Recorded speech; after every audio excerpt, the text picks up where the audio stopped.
রোহিতদের ব্যর্থ বলা ইংরেজ অধিনায়ককে এক হাত নিলেন অশ্বিন, বাদ গেলেন না ভারতের বিশেষজ্ঞরাও। ইংল্যান্ডের প্রাক্তন অধিনায়ক মাইকেল ভনকে আবার আক্রমণ করলেন রবিচন্দ্রন অশ্বিন। ভারতীয় স্পিনারের মতে ভারতীয় দলকে নিয়ে ভুল কথা বলেছেন ভন। গত কয়েক বছর বিশ্বের অন্যতম সফল দল ভারত।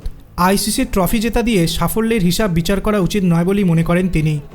অস্ট্রেলিয়া বনাম পাকিস্তান টেস্ট সিরিজ চলাকালীন ভন ভারতের সমালোচনা করে জানিয়েছিলেন, গত কয়েক বছর ধরে ভারত আইসিসি ট্রফি জিততে পারেনি, তাই তাদের ব্যর্থই বলা যায়। এই মন্তব্য ভালোভাবে নেননি অশ্বিন। দ্বিতীয় টেস্টে দক্ষিণ আফ্রিকাকে ভারত হারানোর পরে একটি ইউটিউব ভিডিওয় নিজের কথা বলেছেন অশ্বিন।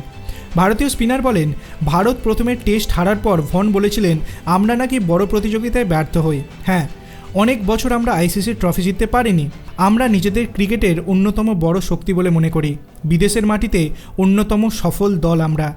গত কয়েক বছরে ইংল্যান্ড, অস্ট্রেলিয়ায় আমরা সাফল্য পেয়েছি। ভনের মন্তব্যের পরে ভারতের বেশ কয়েকজন বিশেষজ্ঞ রোহিত শর্মাদের নিয়ে প্রশ্ন তুলেছিলেন।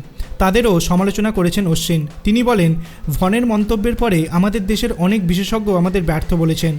আমার সে কথা শুনে হাসি পায়। পুরো ছবিটা দেখুন। যদি পরিস্থিতি বদলে যেত তাহলে কি হতো? যদি প্রথম টেস্টে দক্ষিণ আফ্রিকা প্রথমে ব্যাট করত তাহলে ওরাও 65 রানে অল আউট হয়ে যেতে পারত। তাই দুটো দলকেই ব্যর্থ বলার আগে পুরো ছবিটা আগে দেখুন। আপনার কি মনে হয় অশ্বিনের বক্তব্য কতটা সঠিক? আপনার অভিমত আপনি কমেন্ট সেকশনে জানাতে পারেন। ভিডিওটি ভালো লাগলে লাইক করবেন, চ্যানেলটিকে সাবস্ক্রাইব করতে ভুলবেন না। ধন্যবাদ।